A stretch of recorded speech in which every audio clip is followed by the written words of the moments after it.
ఓం శాంతి 7-10-1975 అవ్యక్త బాప్దాదా యొక్క మధుర మహావాక్యాలు. మహారథి పిల్లల యొక్క అలౌకిక మిలనం.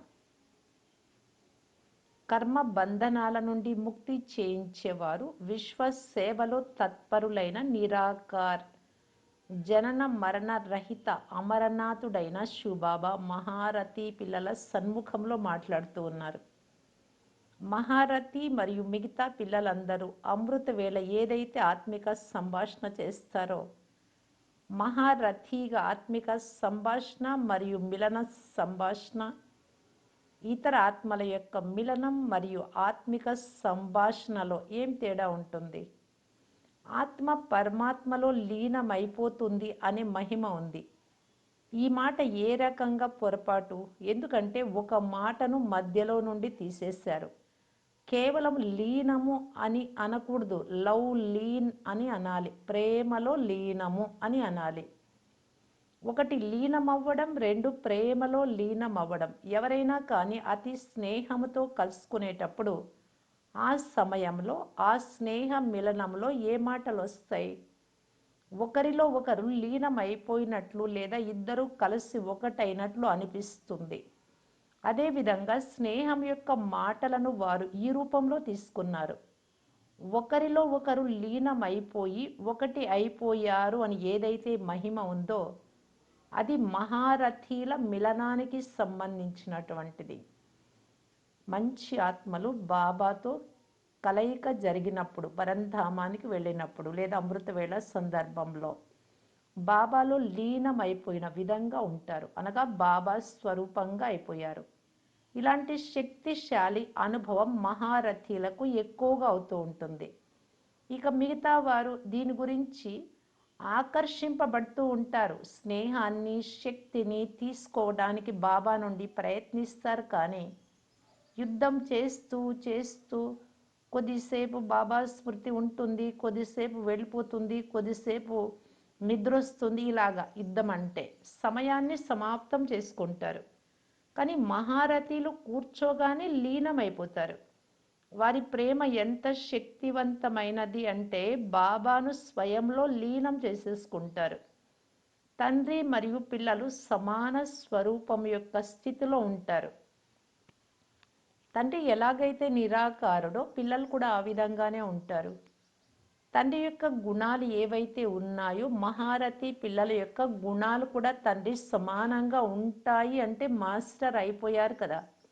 కనుక మహారథి పిల్లల యొక్క మిలనం ఏ విధంగా ఉంటుంది అంటే లవ్ లీన్ అయిపోతారు. బాబాలో, బాబా ప్రేమలో లీనమవుతారు. లీనమైపోవడము అనగా సమాన స్వరూపాన్ని అనుభవం చేసుకోవడం. ఆ సమయంలో తండ్రి మరియు మహారథి పిల్లల యొక్క స్వరూపం మరియు గుణాల్లో తేడా అనుభవం అవ్వదు. సాకారంలో ఉంటూ కూడా నిరాకారి స్వరూపం యొక్క ప్రేమలో లీనమైపోయి ఉంటారు. స్వరూపం కూడా బాబా సమానంగా బిందువైపోతుంది. అనగా మీ నిరాకారి స్వరూపాన్ని ప్రత్యక్షంగా స్మృతిలో ఉంచుకోవాలి. ఎప్పుడైతే స్వరూపం బాబా సమానంగా ఉంటుందో గుణాలు కూడా బాబా సమానంగా ఉంటాయి. కనుక మహారథీల మిలనం, తండ్రితో కలయిక ఎలా ఉంటుంది అంటే బాబాలో లీనమైపోతారు. ఎలా అయితే నది సాగరంలో కలిసిపోయి సాగర స్వరూపంగా అవుతుందో అలాగే బాబా యొక్క సర్వ గుణాలను స్వయంలో అనుభవం చేసుకుంటారు. సాకారంలో బ్రహ్మ బాబాకు ఎలాంటి అనుభవం ఉందో మహారథీలకు కూడా అలాగే ఉంటుంది, అలాగే అనుభవం అవుతుంది కదా. ఇదే సాగరంలో లీనం అవ్వడం అనగా స్వయం యొక్క సంపూర్ణ స్థితిని అనుభవం చేసుకోవడం. ఈ అనుభవం ఇప్పుడు మరింతగా చేసుకోవాలి. ప్రతి సంకల్పంలో వరదాని, దృష్టిలో వరదాని, దృష్టి ద్వారా అద్భుతం చేసేవారు. బాప్దాదా ప్రతి బిడ్డ యొక్క సమీపతను చూస్తున్నారు. సమీపం అనగా లీనమైపోవడం. అమృత వేళ సమయం విశేషమైనది.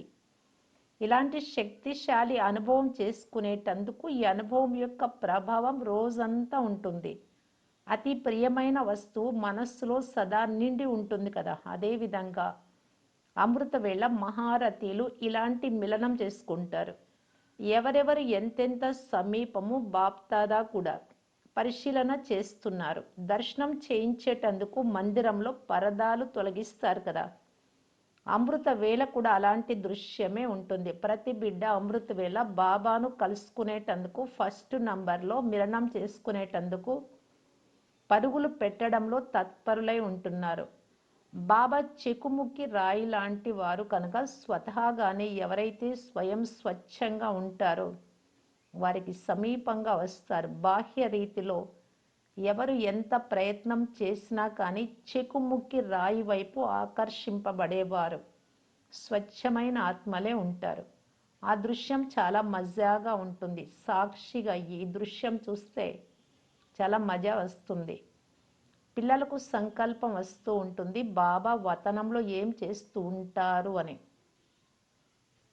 బ్రహ్మబాబా సాకార రూపం కంటే, సాకార శరీరంలో ఉండే దానికంటే అవ్యక్త రూపంలో ఇప్పుడు రేయింబవళ్ళు సేవలో మరింత సహయోగి అయ్యి పాత్రను అభినయిస్తూ ఉన్నారు. ఎందుకంటే ఇప్పుడు బాబా సమానంగా జనన మరణాలతో అతీతులు, కర్మ బంధన ముక్తులు, కర్మాతీతులు, సిద్ధి స్వరూపులు. ఈ స్థితిలో ప్రతి సంకల్పంతో సిద్ధి ప్రాప్తిస్తుంది. ఏ సంకల్పం చేస్తే అది సత్యం. అందువలన నలువైపులా సంకల్ప సిద్ధి రూపంలో సహయోగిగా ఉండాలి. మాట కంటే సంకల్పం యొక్క వేగం తీవ్రంగా ఉంటుంది.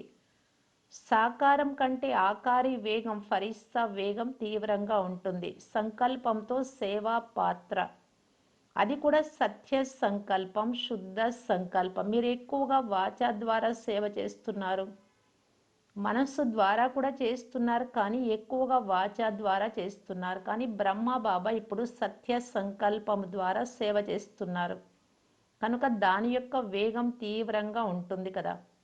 ఇప్పుడు సేవ యొక్క పాత్రయే నడుస్తుంది. సేవా బంధనం నుండి అయితే ముక్తులు కాలేరు, కర్మ బంధనం నుండి మాత్రమే ముక్తులయ్యారు. 7-10-1975 అవ్యక్త బాప్దాద యొక్క మధుర మహావాక్యాలు, సెకండ్ పార్ట్. సర్వ అధికారులు మరియు బేహద్దు వైరాగ్యం కలవారు రాజర్షులు. సదా విజయీగా తయారు చేసేవారు, సర్వ అధికారాలు ప్రాప్తింపచేసేవారు, ఆత్మిక సేవ యొక్క సర్వోన్నత సైన్యాధిపతి. నిరాకార శివబాబా మాట్లాడుతూ ఉన్నారు. ఈరోజు బాప్దాదా ఏ సభను చూస్తున్నారు? ఇది రాజర్షుల సభ. స్వయాన్ని సదా రాజర్షిగా భావించి నడుస్తున్నారా? ఒకవైపు రాజు, రెండవ వైపు ఋషి, రాజర్షి. ఇద్దరి లక్షణాలు వేర్వేరు. ఒకటి భాగ్యం, రాజు అనగా భాగ్యం, ఋషి అనగా మరొకటి త్యాగం. ఒకరు సర్వాధికారి మరియు మరొకరు ఋషి అనగా బేహద్దు వైరాగి. సర్వాధికారి మరియు బేహద్దు వైరాగి, ఒకరు సర్వులకు ప్రియం మరియు ఇంకొకరు సర్వులకు అతీతం. ఇద్దరి లక్షణాలు మాట మరియు కర్మలో సదా వెనువెంట కనిపించాలి. వర్తమానంలో స్వరాజ్యము అనగా స్వయం యొక్క సర్వ కర్మేంద్రియాలపైన రాజు మీరు.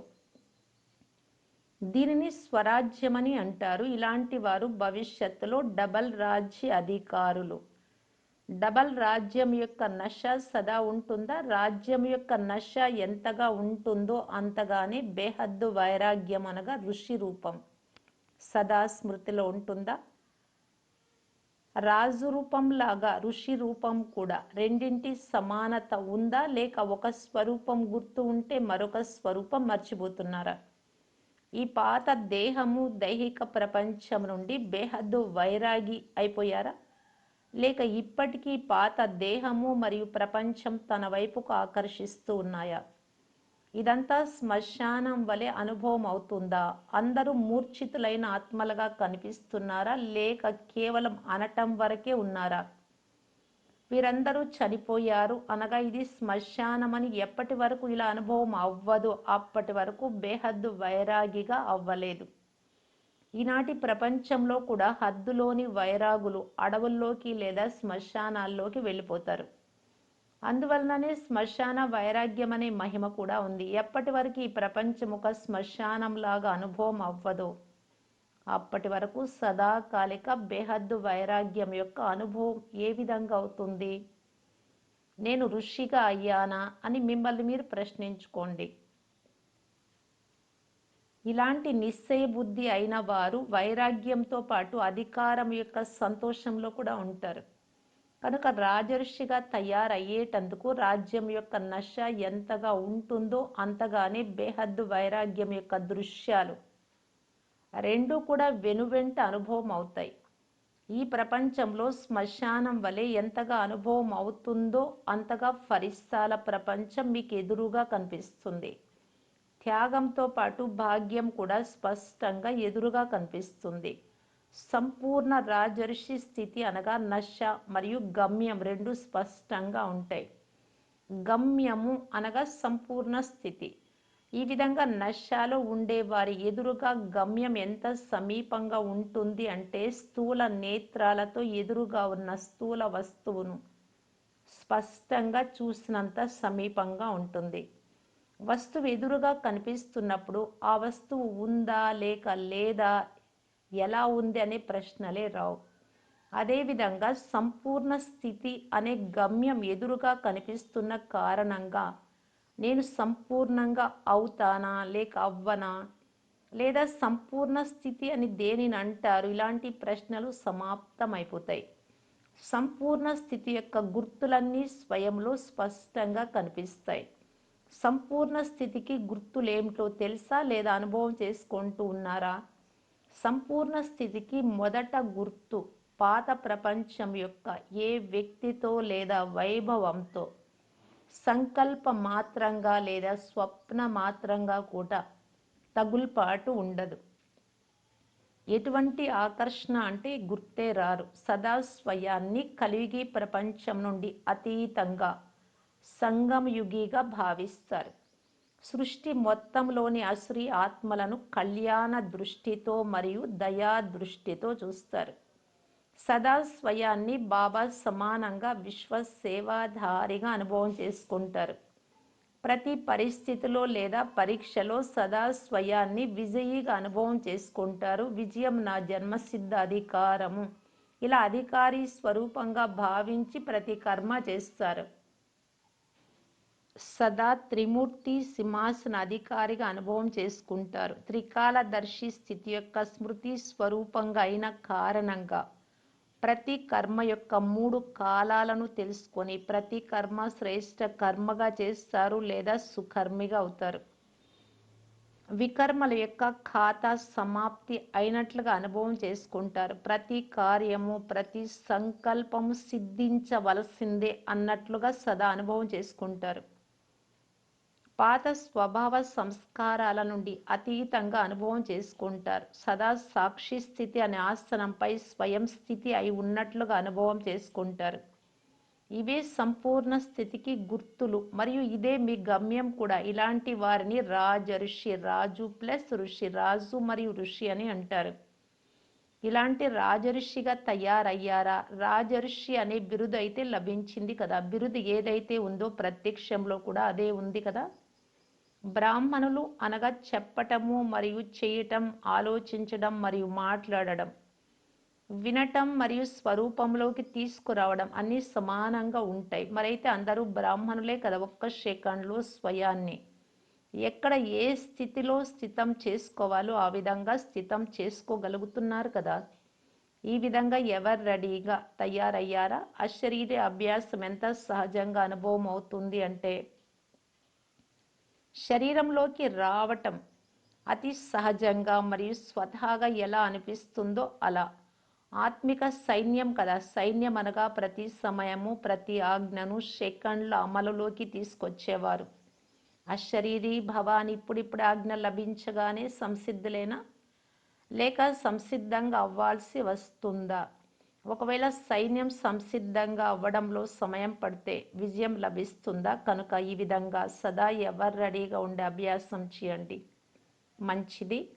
ఈ విధంగా సదా సర్వ అధికారాల యొక్క నశాలు ఉండే వారికి, సంగమయుగి శ్రేష్ఠ బ్రాహ్మణులకు, స్వరాజ్యము మరియు విశ్వరాజ్యం యొక్క నశాలు ఉండే వారికి, శ్రేష్ఠ ఆత్మలకు బాప్ దాదా యొక్క ప్రియ స్మృతులు మరియు నమస్తే. ఓం శాంతి.